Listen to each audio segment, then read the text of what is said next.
UN Special Envoy Hans Grunberg concludes a visit to Riyadh.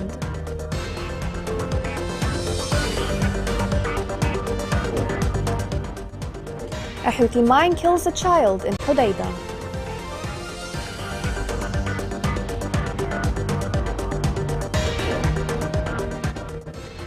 Farmers in Ma'rib face the danger of using artificial fertilizers without safety measures.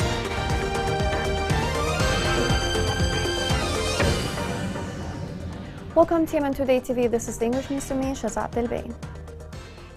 The UN Special Envoy to Yemen, Hans Grunberg, concluded his visit to Riyadh.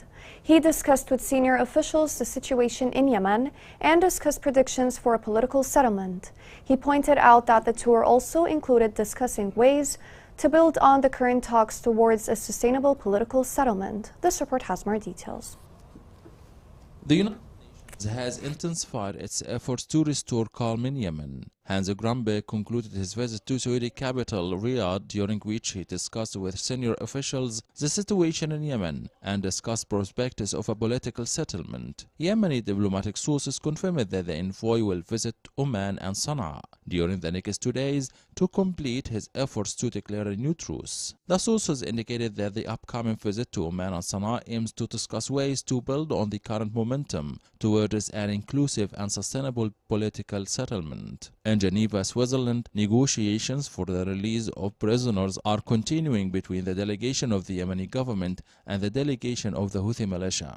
During the past hours, more lists submitted by the two delegations were discussed. Informed sources confirmed that the Houthi delegation refused to disclose the whereabouts of some of the forcibly hidden names that were presented by the government delegation, and is trying to escape the names of military and civilian leaders who were kidnapped from the places of work. The field situation hasn't witnessed calm on the part of the Houthi militia, despite this political move towards peace. Yemeni shipping sources confirmed that a Greek commercial ship was subjected to an armed attack off the western coast of Yemen in the Red Sea. This comes as the Houthi militia launches sporadic attacks with missiles, drones and heavy artillery towards the position of the Yemeni forces and civilians south of Hodeidah. In Ma'rib, the Houthi militia continued its attacks on the positions of the government forces south of Ma'rib and expanded the attacks to include sites in Sirwah district west of the governorate. The militia attacks in Ma'rib coincided with the convening of an expanded meeting of the leaders in the Yemeni army. They urged to raise combat readiness and prepared to defeat the terrorist Houthi militia unless they submit to a just peace according to the agreed terms of reference. While the Yemeni government once again expressed its hope that the Saudi-Iranian rapprochement would constitute a new phase of relations that would end Tehran's interference in the region and to stop its destructive rule in Yemen. According to media reports, Saudi Arabia and Iran, in the course of talks mediated by China, agreed not only to resume diplomatic relations but also to seek a political solution to the civil war in Yemen. A meeting was held in Ma'rib on establishing peace in Yemen. In addition, it dealt with various papers on the effects of the war on citizens and the country's destruction in the past years. It discussed the destruction of the educational systems and the economic collapse.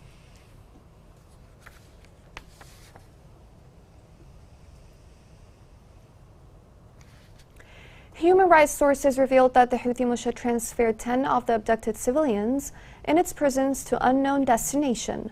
Sources close to the abducted confirmed that the Houthis transferred 10 of the abducted civilians who were in Houthi prison in Sana'a to unknown destination.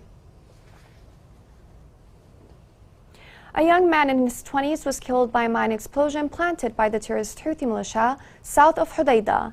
In addition, local sources said a 23-year-old young man was killed by a mine explosion planted by the Houthi militia in Al-Jabaliyah south of Hodeidah. Torrential rain swept away hundreds of mines and explosive devices planted by the Houthi militia in Al-Jawf. Local sources stated that the rain swept away hundreds of mines planted by the Houthis in several areas.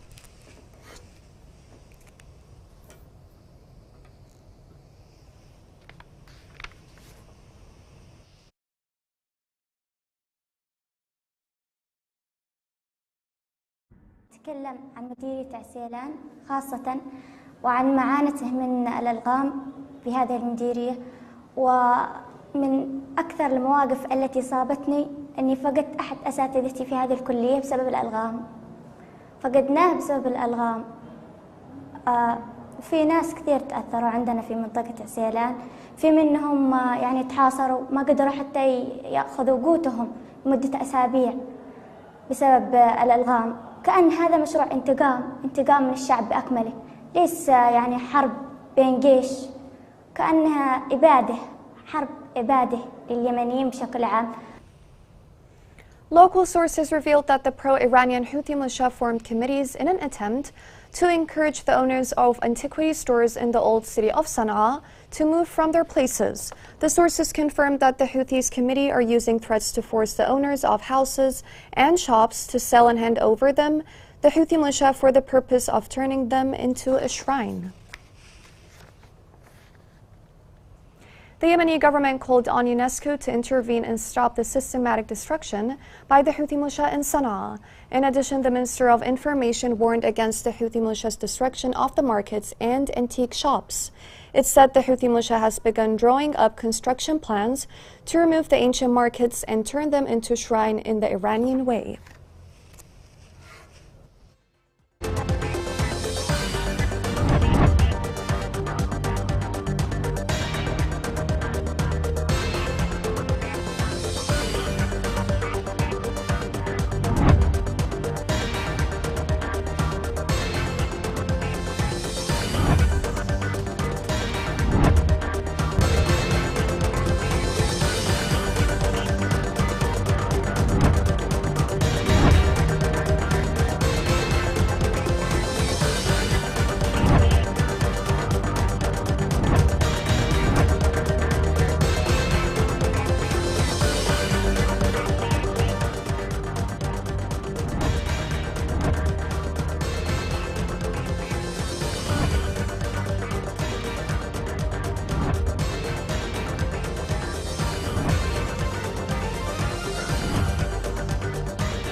Farmers in Ma'rib use poisons that affect the land and the people, such as the spraying process without protection and their use of poisons of unknown origin in the absence of the role of official authorities. This report has more details.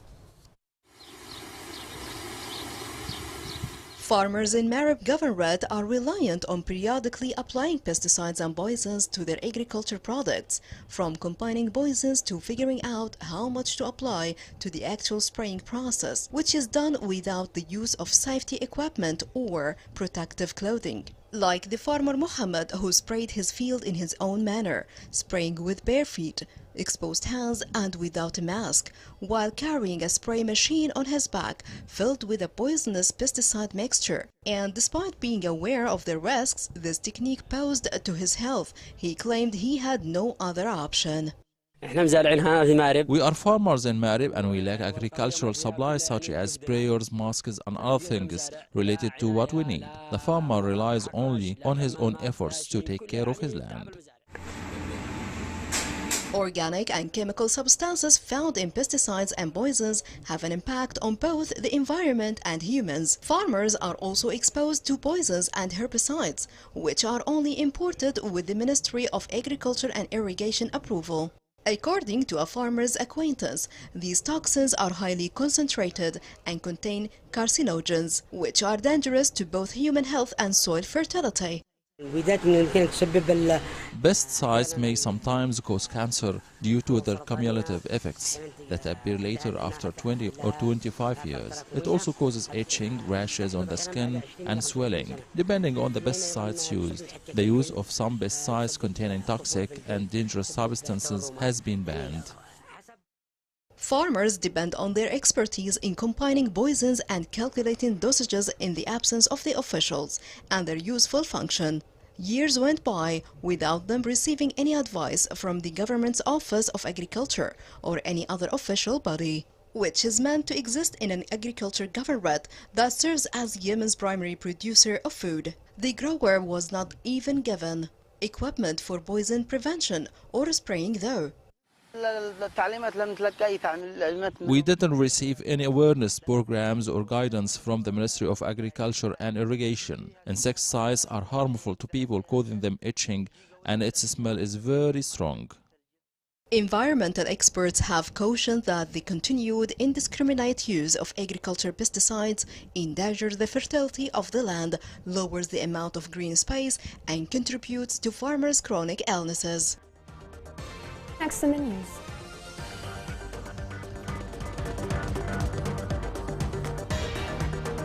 The decision to ban fishing activities deepens the suffering of people in Tehama.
Ramadan Mubarak. Welcome back. The third batch of the new Saudi oil derivatives grant has arrived in Hadramaut, coming from Aden, provided by the Saudi Arabia through the Saudi Program for the Development and Construction of Yemen. This report has more details. A new batch of Saudi fuel derivatives arrived on Thursday to the Yemeni province of Hadramaut, coming from Aden and offered under the Saudi Development and Reconstruction Program for Yemen. The grant includes 5,500 tons of diesel and 13,000 tons of mazout, and is an affirmation of the kingdom's keenness to achieve security, stability, and development for the Yemeni people. It is also an extension of previous grants totaling $4.2 billion, the latest of which was a grant of $422 million that was completed over a year. A Saudi Development and Reconstruction Program for Yemen statement said the latest batch will contribute to economic stability, enhancing the budget of the Yemeni government, raising the purchase power of Yemeni citizens, and improving security conditions. It will also help to improve the utility sector, developing citizens' lives, increasing the rate of daily service hours for the operation of power plants,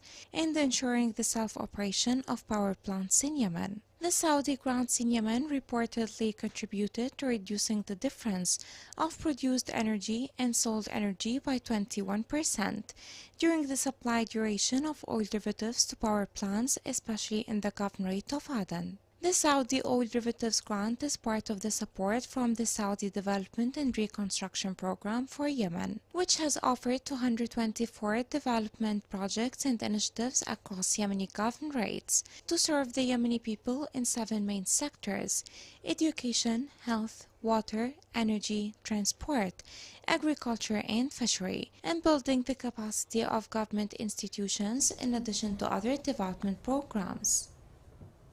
The local authority in Hais district honored the graduates of the first batch with the International Computer Driving License Diploma. In addition, the authority emphasized the importance of qualifying the children to keep pace with the requirements of the labor market, praising the institution's role in building the self-capabilities of female graduates and feeding their minds with everything that benefits them and the country. This was new in the Directorate of Hais. We have met many challenges, especially in the applications. Thank God we have overcome all of that, and we had excellence in doing programs such as Excel and Access. We have learned how to step up links on the internet. There was a transformation in using internet communication. In each course, we have learned something new than before. The Yemeni government announced the suspension of fish exports abroad as a result of the lack of fish production in light of Yemen's dependence on traditional fishing. This report has more details. Tehami fishermen suffer endlessly as they are caught between the high cost of oil derivatives and the taken decision to stop the export of fresh fish, which directly contributed to doubling their daily suffering, especially since the majority of the people depend on the fishing profession as their only source of income. The Ministry of Fisheries banned the import and export of fresh fish. Accordingly, we stopped fishing due to the high prices of fuel and everything else. Fishermen, their boats and machines are being destroyed this way. Banning export will have an extremely negative effect on all fishermen and the fishing sector. We are the people of the West Coast. We want what is best for the country, but at the same time, we have responsibilities and a family to feed. A decision that the fishermen in Al-Khoukha see as unfair to them. They stopped going to the sea or work in the fishing business, which caused a significant decline in fish prices and destroyed the fishermen's profession as there are no other alternatives or solutions that the fishermen can find after this decision in light of the high cost of living and fuel. The lack of fish imports to the local market and the high cost of fuel and marine equipment, estimated at millions of riyals, is what forced the fishermen's associations to hold a meeting with the local authority in Hodeidah in order to lift the suffering of the fishermen who face all kinds of difficulties at the sea, between drowning, piracy, and fears, and also on the land. The fishermen's situation is not much different from that of a citizen looking for a living. I am a fisherman and I suffer from the increase in prices of petrol and diesel. I buy 60 liters of fuel and diesel, take my boat and go into the sea. I throw my net and get no fish. Then I come back to the land in Al-Khoukha to get fuel again, and so on. And instead of getting an income from this profession, I actually find myself losing a lot. The life of a fisherman is really hard. I would like to ask the Minister of Fisheries to help us and find a solution to our problems. Al-Khoukha, which is the largest gathering of fishermen and has more than 3 fish landing centers, feeding most of the governorates with fresh fish, has become suspended as a result of the fishermen not entering the sea until the reversal of the decision to stop exporting abroad, which they considered unfair and subjecting them to unavoidable famine, since the professional fishing is what they live on and represents their single source of income to earn what covers their daily life requirements.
Here's a reminder of the main headlines.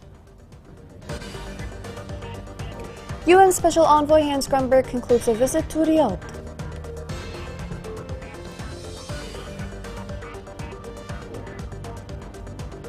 A Houthi mine kills a young man in Hodeidah.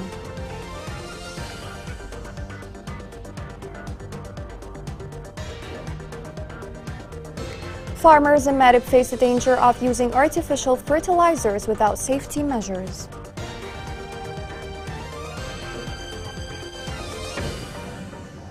This is the end of the news. Thank you for watching.